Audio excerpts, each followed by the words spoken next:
Hello friends, मैं हूं doctor नीलम मोक्षशिलिंग जीरकपुर से। और आज मैं आपको बताने जा रही हूं पर्सनैलिटी डिसऑर्डर जो कि क्लस्टर ए में आते हैं। मतलब कि टोटल 10 तरह के पर्सनैलिटी डिसऑर्डर्स होते हैं, उसमें 3 डिसऑर्डर्स जो है क्लस्टर ए में आते हैं। ठीक है ना, तो मैं इन्हीं के बारे में आपको बता रही हूँ। पर्सनैलिटी होता है कि जो भी इंसान के इमोशंस होते हैं, फीलिंग्स होती हैं, उसके एक्सपीरियंस होते हैं, उसके हिसाब से उसका व्यवहार, उसका बिहेव किस तरह का होता है।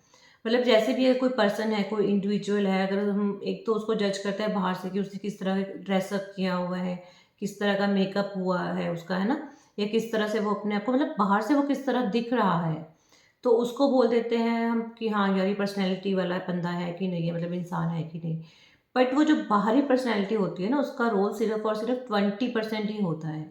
जो 80% रोल होता है वो इंटरनल होता है। मतलब इंटरनली उस पर्सन के जो इमोशंस होते हैं, जो फीलिंग्स होती हैं, जो भी एक्सपीरियंसेस होते हैं, जो उसके थॉट्स होते हैं, जो उसका सोच विचार होता है, और उसके अकॉर्डिंग वो किस तरह का बिहेव करता है, व्यवहार करता है सोशल सिचुएशंस में, है ना, या सोसाइटी में, तो उसको बोला जाता है पर्सनैलिटी। अब नेचुरल सी बात है कि अलग अलग तरह के लोग होते हैं। किसी का कोई शाय नेचर का होता है, शर्मीला, कोई खुल के बात करता है, कोई खुल के बात नहीं करता, कोई सबके साथ मिलकर रहता है, कोई अकेला कोने में बैठा रहता है।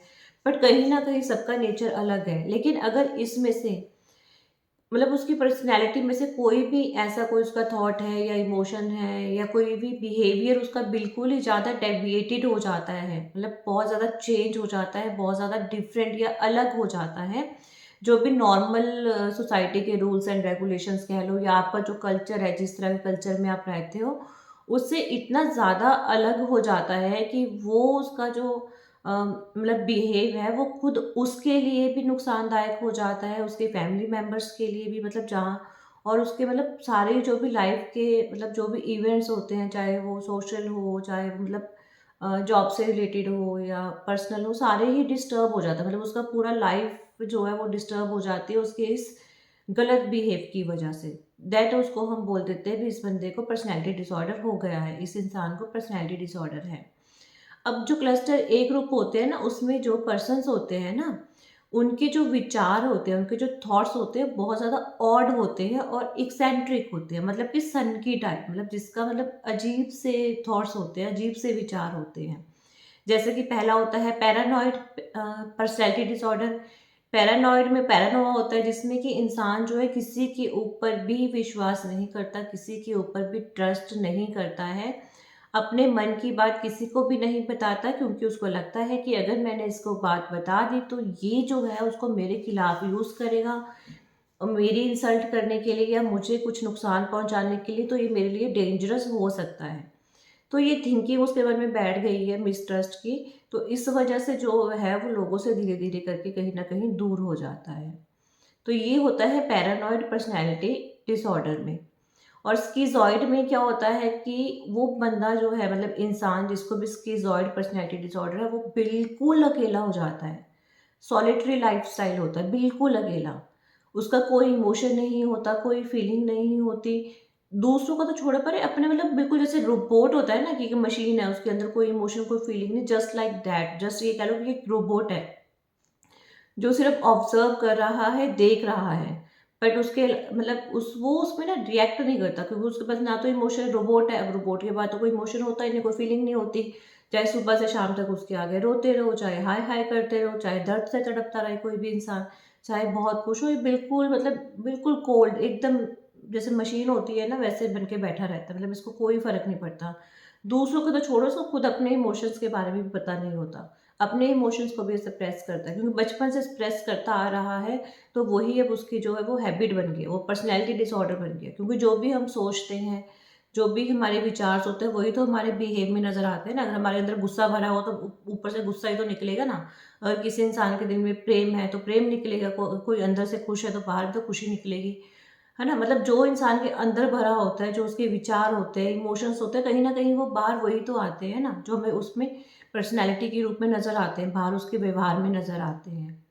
थर्ड होता है स्किज़ोटिपल। इसमें क्या होता है, इसमें जो इंसान होता है, जो पर्सन होता है ना, उसके अंदर ना बहुत ज़्यादा सुपरस्टिशियस होता है, मतलब वहमी जैसे कह सकते हो, या उसको लगता है कि मैजिकल थिंकिंग, मतलब जादुई जैसे होता है ना, जादुई सोच, या जैसे हम कहते हैं जादू टोना हो गया, या मेरे ऊपर कोई पावर है, मतलब जो भी मैं बोल रहा हूँ, जो भी मैं कर रहा हूँ, वो मैं नहीं कर रहा, कोई ऊपर से कोई तीसरा, मतलब जैसे हम कहते हैं थर्ड आई भी, सिक्स्थ सेंस जैसे हम बोलते हैं, कोई जादू टोना, मतलब आत्माएं, जैसे कुछ लोग आत्माओं से बात करते हैं, मतलब इस तरह का नेचर होता है कि जो भी मैं कर रहा हूँ मैं नहीं कर रहा, मुझसे तो कोई करवा रहा है।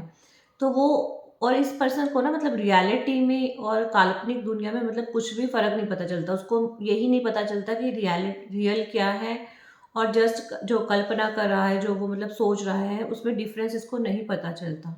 तो इस वजह से जब वो कम्युनिकेट नहीं कर पाता, मतलब दूसरे लोगों से बात ही नहीं कर पाता, क्योंकि उसको यही नहीं पता होता कि रियलिटी क्या है और इमेजिनरी क्या है। तो मतलब जब वो बोलता है, बात करना स्टार्ट करता है, तो एक वर्ड बोलता है, दो वर्ड बोलता है, फिर कोई दूसरी बात पे पहुंच जाता है, फिर तीसरी, फिर चौथी बात पे पहुंच जाता है। तो मतलब सामने वाले पर्सन को कुछ भी समझ नहीं आता कि इंसान जो बोल रहा है बोल क्या रहा है, मतलब वर्ड सैलेड बनाते हैं, सलाद में हम सारा कुछ डालते हैं ना, प्याज टमाटर खीरा मूली सब डाल देते हैं। तो इसी तरह से जब ये बात करता है ना, तो एक से दूसरी, दूसरी से तीसरी, तीसरी से चौथी, चौथी से पांचवी, मतलब सब मिक्सअप कर देता है, और सामने वाले को कुछ भी समझ नहीं आती। और इसको फिर लगता है कि सामने वाले जो है वो मेरे बारे में नेगेटिव सोचते हैं, मुझे गलत प्रूफ करते हैं। बट उसको खुद नहीं पता होता, कि उसको खुद पता ही नहीं है कि रियलिटी क्या है और इमेजिनरी क्या है, क्योंकि उसको डिल्यूशंस होती है, मतलब कोई भी चीज़ उसको दिखती है तो वो जोड़ना शुरू कर देता है, उसको लगता है नहीं मैं गॉड हूँ, जो भी मैं कर रहा हूँ वो मुझसे गॉड करवा रहा है, वो थर्ड जो ऊपर मतलब कोई पावर है वो मुझसे सब करवा रही है। या मान लो कि कोई भी कोई न्यूज़ जैसे चल रही हो, जैसे उस न्यूज़ में कुछ भी आ रहा हो, वो रिलेट करेगा कि ये न्यूज़ जो चल रही है वो मेरे बारे में ही चल रही है। मतलब उसको डिल्यूजन्स होने स्टार्ट हो जाते हैं अलग-अलग तरह के। या आप इसको ये भी कह सकते हो, जैसे स्किज़ोफ्रेनिया होता है ना, स्किज़ोफ्रेनिया में जो इंसान होता है वो अपने आप से अलग हो जाता है, स्प्लिट हो जाता है ना?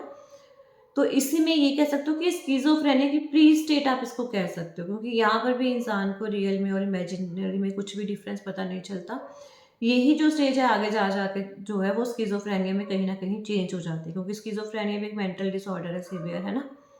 तो उसमें ये चीज़ ये प्रॉब्लम जो है उसमें कन्वर्ट हो जाती है। पर्सन को डिफरेंस तो पता नहीं, तो इसलिए ये बड़े अजीब से मैनर्स, बड़ा अजीब-सा बिहेव शो करता है लोगों के सामने, और पूरा दिन जो है अपने सपनों की दुनिया में ही खोया रहता है, मतलब पूरा दिन डे ड्रीमिंग करता रहता है, क्योंकि इसको पता ही नहीं ना रियल क्या है, इसको लगता है कोई और है, कोई और स्पिरिचुअल पावर है जो मुझसे ये सब करवा रही है। तो क्लस्टर ए पर्सनैलिटी डिसऑर्डर में 3 डिसऑर्डर्स आते हैं। पहला होता है पैरानॉइड, जिसमें कि वो पर्सन किसी के ऊपर भी विश्वास नहीं करता है। सेकंड होता है स्कीज़ॉइड, जो कि सिर्फ़ अकेला ही रहता है अपनी ही दुनिया में, अपनी ही काल्पनिक दुनिया में रहता है। ठीक है ना? और थर्ड होता है स्किज़ोटाइपल, जिसमें कि पर्सन को मतलब रियलिटी में और इमेजिनेशंस में कोई भी फ़र्क पता नहीं चलता है। इसमें डिल्यूजन्स होते हैं, इसको हैलुसिनेशंस कहीं न कहीं होते हैं। और एक वो ही है कि इसकी सुपरस्टिशियस होता है, बहुत ही ज़्यादा उसको लगता है कोई मैजिकल थिंकिंग होती है, कोई थर्ड पावर है जो मुझसे ये सब करवा रही है, मैं कुछ भी नहीं कर रहा। बट ये जो है स्किज़ोफ्रेनिया की प्री स्टेट होती है, मतलब ये जो है आगे जाकर स्किज़ोफ्रेनिया में चेंज हो जाती है, और वो एक सीवियर मेंटल डिसऑर्डर है। तो ये थी मेरी छोटी-सी कोशिश क्लस्टर ए पर्सनैलिटी डिसऑर्डर के बारे में बताने की। फिर भी अगर कोई क्वेरी है, कोई क्वेश्चन है, तो आप मुझे कॉल कर सकते हैं, व्हाट्सएप कर सकते हैं। Thank you.